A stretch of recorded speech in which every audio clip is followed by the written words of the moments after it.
Hello दोस्तों, अभी आप जो मेरी फेस में चोट का निशान देख रहे हैं वो अभी जो कुंभ मेला हुआ था ना प्रयागराज में, वहाँ पे भगदड़ हुआ था। आप जानते तो होंगे, वहाँ बहुत लोग मरे थे। वहाँ पर मरते मरते मैं भी बचा था। मौत से तो बच गया, लेकिन चोट लगा, चोट का निशान बाकी है। दोस्तों, अब भगवान की इच्छा थी कि मुझे बच के आना था और आपके पास कुछ स्पेशल जानकारी देना था। तो इसलिए अभी इस फरवरी मंथ में मैं इस फरवरी मंथ के लिए आपके पास एक स्पेशल वीडियो अभी लेकर आ रहा हूँ। इस फरवरी मंथ में मैं आपको यह सिखाऊंगा कि फरवरी मंथ वैलेंटाइन वीक होता है, वैलेंटाइन डे का मंथ होता है, वैलेंटाइन डे इस मंथ में होता है। इस महीने में आप अपने लिए किस प्रकार से एक अच्छे लाइफ पार्टनर की तलाश करें और किस प्रकार से एक अच्छी गर्लफ्रेंड की तलाश करें, जिससे कि आपको आपके लाइफ में अतुल सुभाष की तरह कोई प्रॉब्लम नहीं होने पाए। तो दोस्तों, आप कह सकते हैं कि अतुल सुभाष केस से सीख लेते हुए इस फरवरी मंथ में, मतलब कि वैलेंटाइन मंथ में, आपको किस प्रकार से एक अच्छी गर्लफ्रेंड खोजनी चाहिए या एक अच्छी वाइफ खोजनी चाहिए, ताकि आपको अतुल सुभाष की तरह अपनी लाइफ में प्रॉब्लम ना होने पाए। तो चलिए दोस्तों, इस वीडियो की शुरुआत करते हैं और मैं आपको 7 लेसन बताने वाला हूं कि आप अपने होने वाली वाइफ में क्या क्या लक्षण देखें, जिससे कि आप कंफर्म हो सके कि अतुल सुभाष की तरह मेरा हाल नहीं होना चाहिए। अगर इस वैलेंटाइन मंथ में आप शादी के लिए सीरियस होकर इस 14 फरवरी या फिर इस पूरे फरवरी महीने के आसपास कभी भी शादी करना चाहते हैं, तो दोस्तों याद रखिए, आपको शादी के लिए वाइफ अपने रिश्तेदार और जान पहचान में ही खोजना है। किसी भी अनजान मैट्रिमोनियल वेबसाइट से नहीं खोजना है। रीज़न ये है कि आप अपने रिश्तेदार जान पहचान में खोजेंगे तो ऐसी बात नहीं है कि वहाँ पर आपको प्रॉब्लम नहीं हो सकती। धोखे आपको वहाँ भी मिल सकते हैं अपने जान पहचान में, लेकिन धोखों की संख्या कम हो सकती है। इसका सबसे बड़ा रीज़न यही है कि जो भी आपका रिश्तेदार होगा, चाचा मामा ताऊ जो भी होगा, वहाँ पर आपका हल्का फुल्का दबंगई तो चलता होगा ना। वहाँ पर आपको तो पता ही होगा ना कि सामने वाली पार्टी गड़बड़ी करेगा, तो आपके रिश्तेदार का सपोर्ट आपके साथ है, आपके पड़ोसी आपके साथ है, तो फिर यहाँ पर सामने जो पार्टी के ऊपर आप अपना प्रभाव डालने की कोशिश कर सकते हैं और अच्छी धाक जमा सकते हैं। इसलिए कोशिश कीजिए कि आप शादी करें तो अपने रिश्तेदार जान पहचान नहीं करें, किसी अनजान के पास बिल्कुल ना करें। आपकी जो भी होने वाली वाइफ होगी या फिर गर्लफ्रेंड होगी, तो फिर वहां पर कोशिश कीजिए कि ऐसी लड़की खोजें कि लड़की कैरेक्टरलेस नहीं होनी चाहिए।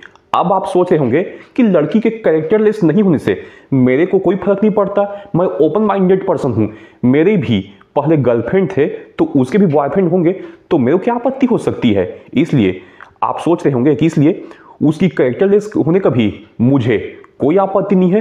लेकिन दोस्तों, इस प्रकार का ओपन माइंड आप रख रहे हैं तो बहुत ही गलत रख रहे हैं। मैं आपको बताना चाहता हूं कि आपकी जो भी पार्टनर गर्लफ्रेंड के रूप में या वाइफ के रूप में होगी, वह कैरेक्टरलेस क्यों नहीं होनी चाहिए। दोस्तों, इसका सबसे बड़ा रीजन यही है कि आप अपने आप से सवाल कीजिए कि अगर जो भी मेरी यह गर्लफ्रेंड है, यह भी किसी भी झगड़े की वजह से तत्काल मुझे छोड़ के चले जाएगी, तो फिर मुझे एक नया पार्टनर खोजने के लिए कितना टाइम लगेगा। दोस्तों, आपको अच्छे से पता होना चाहिए कि अगर लड़की का बॉयफ्रेंड उसको छोड़ के चले गया, तो फिर लड़की के पास लाइन लगा के लोग खड़े रहते हैं। उसके पास आपसे ज्यादा ऑप्शन है एक नए पार्टनर की तलाश करने के लिए, लेकिन एक लड़के के रूप में आपके पास कितना ऑप्शन है? ऑप्शन आपके पास है ही नहीं। इसलिए कोशिश कीजिए कि आपकी होने वाली जो भी फ्यूचर में वाइफ या गर्लफ्रेंड होगी, वह कैरेक्टरलेस नहीं होनी चाहिए। दोस्तों, आप यह बात अच्छे से याद रखिए कि अगर आपकी होने वाली लाइफ पार्टनर कैरेक्टरलेस हुई, तो फिर उसके दिमाग में पहले से यह बात चलते रहता है कि मुझे ये सही नहीं लगा, मुझे यहां पे कोई प्रॉब्लम हुई, तो फिर मैं दूसरा पार्टनर चूज कर लूंगी। क्योंकि इसका सबसे बड़ा रीजन यही होता है कि वर्तमान में परिस्थिति ऐसे आ चुकी है कि जो भी लड़की है, उसके घर के लोग, उसके माँ बाप खुद लड़की वालों का सपोर्ट करते हैं कि तू उसको छोड़ दे, उसको छोड़ के तू दूसरे शादी कर ले। जब तलाक नहीं भी हुआ होता है और खाली कुछ समस्या की भी बात होती है तो भी हमको देखने में आता है कि लड़की के घर वाले खुद लड़की को सपोर्ट करते हैं तलाक के लिए। इसलिए वर्तमान में तलाक की संख्या काफ़ी बढ़ते जा रही है। और इसके साथ एक और सबसे बड़ा कारण यही है कि वर्तमान में मैक्सिमम लड़कियां इंडिपेंडेंट हो चुकी हैं। इंडिपेंडेंट होने से सबसे बड़ा फायदा यह मिलता है कि माँ बाप अगर उसको सपोर्ट नहीं भी करें तो भी वह स्वयं डिसीजन ले लेती है और अपने लाइफ पार्टनर को छोड़कर दूसरा लाइफ पार्टनर की तलाश में आगे बढ़ जाती है। लड़की के इस फैसले में सबसे बड़ा रोल हमारे वर्तमान के समाज का है। एक समय ऐसा था जब लड़कियां सच में टॉर्चर होती थी, उनके परिवार में टॉर्चर करते थे, लेकिन उस समय कुछ लड़कियां थी जिन्होंने अपने खिलाफ होने वाले जुल्म के खिलाफ आवाज उठाया और वहां पर उन्होंने तलाक देना चालू किया। लेकिन वहां पर हुआ ये कि जो सच में अपने साथ होने वाले गलत कार्यों के चलते तलाक ले रहे थे, वहां पर ऐसी लड़कियों ने उनको देखकर सीख लिया जो कि शौकिया लालच के तौर पर तलाक लेना चाहते हैं। और शौकिया लालच के तौर पर तलाक इसलिए लेना चाहते हैं क्योंकि यहां पर लड़कियों को तलाक के बाद बहुत सारे फायदे दिखाई देते हैं। अगर फायदे नहीं होते तो फिर वो तलाक बिल्कुल नहीं लेती। दोस्तों, तलाक के इस मैटर को एक मुर्गा और एक कसाई के संबंधों से बहुत अच्छे तरीके से समझाया जा सकता है। दोस्तों, आप एक बात याद रखिए कि एक कसाई एक मुर्गा से नफरत कभी भी नहीं करता। वो क्रूरता से मुर्गा को इसलिए नहीं काटता है क्योंकि वहां पर मुर्गा को उससे नफरत है। दोस्तों, कसाई मुर्गा को इसलिए काटता है क्योंकि मुर्गा को काटने से कसाई का फायदा होता है। अगर वहां पर कसाई को कोई फायदा नहीं होता तो मुर्गा को बिल्कुल नहीं काटता। लेकिन हम नफरत किस कंडीशन में कहेंगे?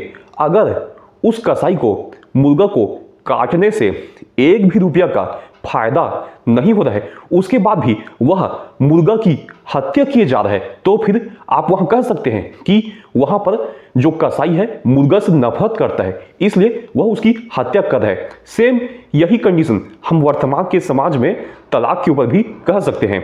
दोस्तों, आप याद रखिए, एक लड़की तलाक इसलिए ले रही है क्योंकि उसको तलाक से फायदा दिख रहा है। अगर तलाक से फायदा होते हुए नहीं दिखता तो फिर वो तलाक का सोचती भी नहीं। अब मैं बताता हूं कि सन 1970, 1980, 1990 के दशक में ज्यादा तलाक क्यों नहीं होते थे। उस समय का समाज ऐसा था कि तलाक को बहुत खराब चीज माना जाता था और उस समय का माहौल ऐसा था कि लड़कियों के पास नए लड़के खोजने के चॉइसेस अवेलेबल नहीं थे।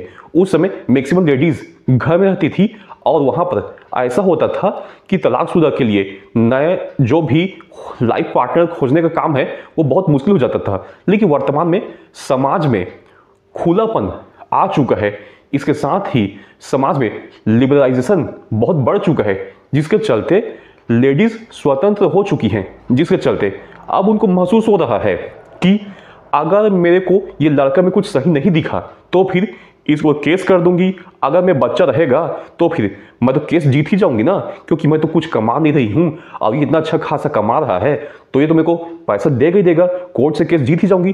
पूरा लेडीज को संभावना दिख रहा है कि मेंटेनेंस का केस जीत जाएगी, सेटलमेंट का केस जीत जाएगी, इसलिए वह आपके ऊपर केस किए जा रही है। इसलिए आप ख्याल रखिए कि आपकी वाइफ आपको टॉर्चर इसलिए कर रही है क्योंकि उसको टॉर्चर करने में फायदा दिख रहा है। आपकी वाइफ आपसे नफरत बिल्कुल नहीं करती है।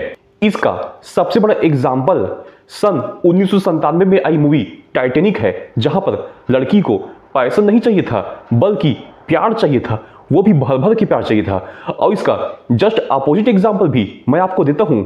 इसका जस्ट अपोजिट एग्जाम्पल है किंग अंकल मूवी, जहां पर जो भी लेडीज थी उसको पैसा चाहिए था और पैसे के चलते ही वह अपने हस्बैंड को छोड़कर किसी अमीर के पास चली गई थी। तो फिर आप लास्ट में यह दोनों मूवी का नाम याद रखिए, टाइटैनिक जहां पर हीरोइन को प्यार चाहिए था, पैसा नहीं चाहिए था, और किंग अंकल जहां पर जो लेडीज थी उसको मनी चाहिए था, ना कि अपने हस्बैंड का प्यार चाहिए था। दोस्तों, अगर आपको मेरे द्वारा आज का दिया हुआ यह ज्ञान पसंद आया हो तो आप हमारे इस YouTube चैनल को लाइक करें, शेयर करें एंड सब्सक्राइब करें। धन्यवाद दोस्तों।